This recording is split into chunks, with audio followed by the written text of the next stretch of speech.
या पुढच्या सगळ्या मान्यवरांना विनंती करतो 2-2 मिनिटांमध्ये आपलं मनोगत व्यक्त करावं। काही महत्त्वाचे विषय आहेत। मागच्या अनेक दिवसापासून चालू असलेलं आंदोलन, अनेकांच्या मनात प्रश्नचिन्ह आहे की खरंच 3200 येतील का। आज इशारा समाज एवढ्यासाठी अजूनही त्या अनेकांच्या डोक्यामध्ये प्रश्नचिन्ह सारखा मोठा आकडा फिरतो, खरंच 3200 येतील का।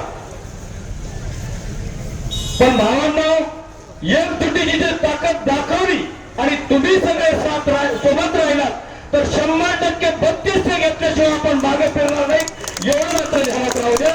तुमच्या मनाचा संभ्रम काढून टाका। यानंतर मी प्रकाश आतावड यांना विनंती करतो, अगदी छोट्या खाली 2 मिनिटात त्यांनी या सभेला संबोधित करावं।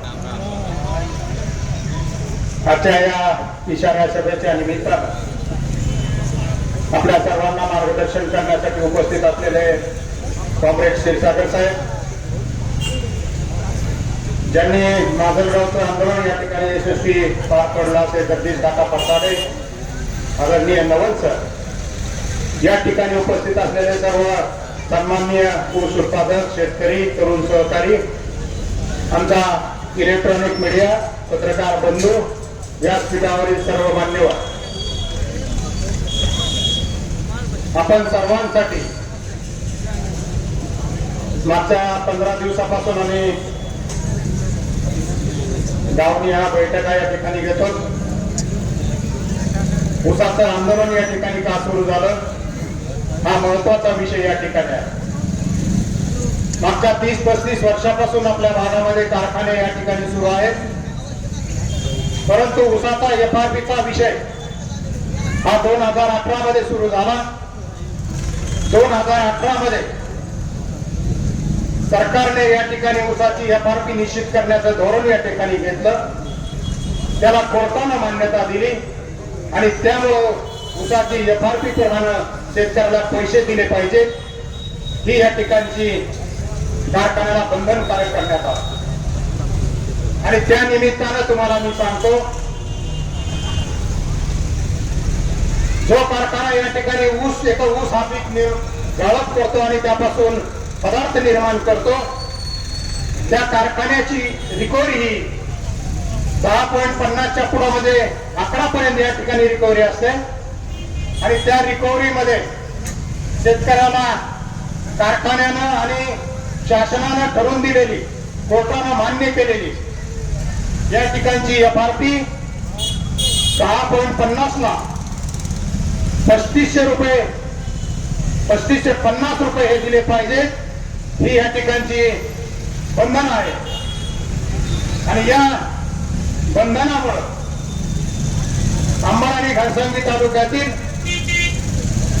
कारखान्याने या ठिकाणी आपल्याला 3200 रुपये पहिली उचल दिली पाहिजे, 3550 रुपये हा अंतिम भाव या ठिकाणी दिला पाहिजे, ही आपली मागणी आहे। ही मागणी कशामुळे आहे, कारण कोर्टानं मान्य केलं, शासनानं मान्य केलं। आपण काही येडेगाबाळे नाही, काही बोलायचं आणि कारखान्यानं द्यायचं, बरोबर आहे का नाही।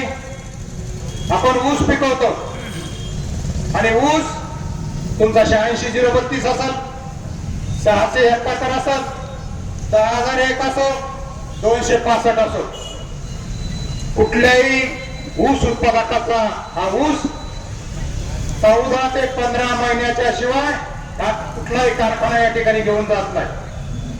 आणि त्यामुळं तुमच्या आणि माझ्या शेतकऱ्याचे 3 वर्षामध्ये फक्त 2च पिकं होतात। त्याच्यानंतरची दुसरी आट आहे कारखान्याची, पहिला खोडवा घेतला तुम्ही मोडून टाका।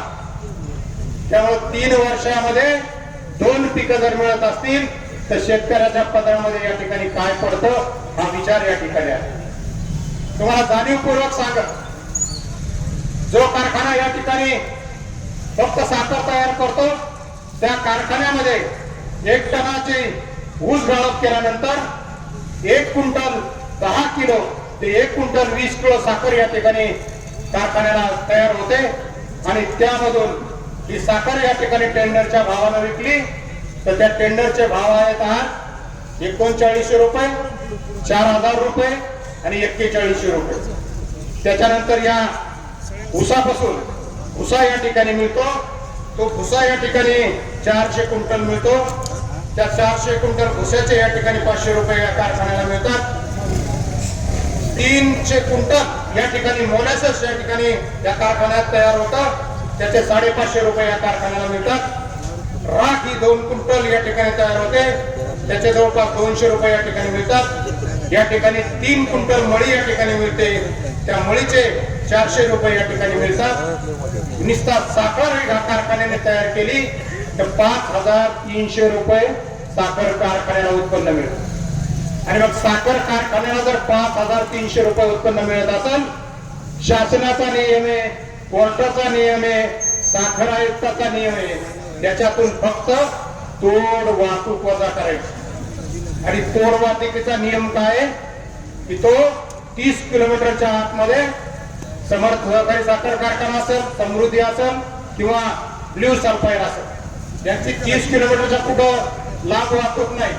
त्यामुळे 700 रुपये जर वजा केले तर 4800 रुपये या ठिकाणी शिल्लक राहतात. आणि मग त्यांच्या या 4800 रुपयामधून त्यांचं व्याज जाऊ द्या, त्याचा खर्च जाऊ द्या, आम्हाला 3550 रुपये मिळाले पाहिजे. ही रास्त मागणी आपल्या सर्वांची आहे आणि ती आपल्याला हक्कानं बांधून घ्यावा लागेल. ही या ठिकाणी पुनगाट आपल्याला बांधली पाहिजे. जे कारखाने इथेनॉल, बीज, भोजन, पोटॅश, CO2, शेणखत, गांडूळ खत, अजून काय काय निर्माण करतात, त्यांच्या पैशाचा हिशोब तुम्हाला न सांगितलेला बरा आहे. तो 7282 रुपये आहे. आणि त्या 7282 मधून 700 वजा केले तर 6582 रुपये या ठिकाणी मिळतात. त्यामुळे या कारखान्याने तर 35 येण्याच्या 3800 रुपये दिले पाहिजे. ही आपली भूमिका या ठिकाणी आहे. या ठिकाणी माझी सर्व शेतकऱ्यांना विनंती आहे, हे आंदोलन या ठिकाणी थांबवायचं का पुढे न्यायचं तुम्ही सांगितलं पाहिजे.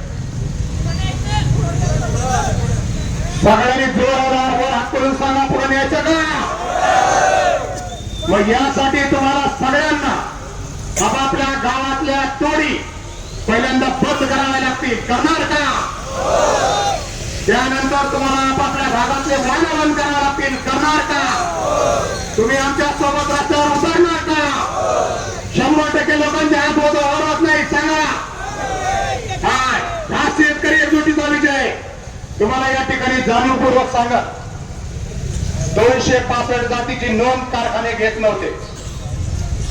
त्यामुळं आपण साखर आयुक्तांना पत्र व्यवहार केला आणि तुमच्यासाठी 265 ऊसाच्या जातीची नोंद घेणं सर्व महाराष्ट्रातल्या शेतकऱ्या कारखान्याला बंधनकारक केलं.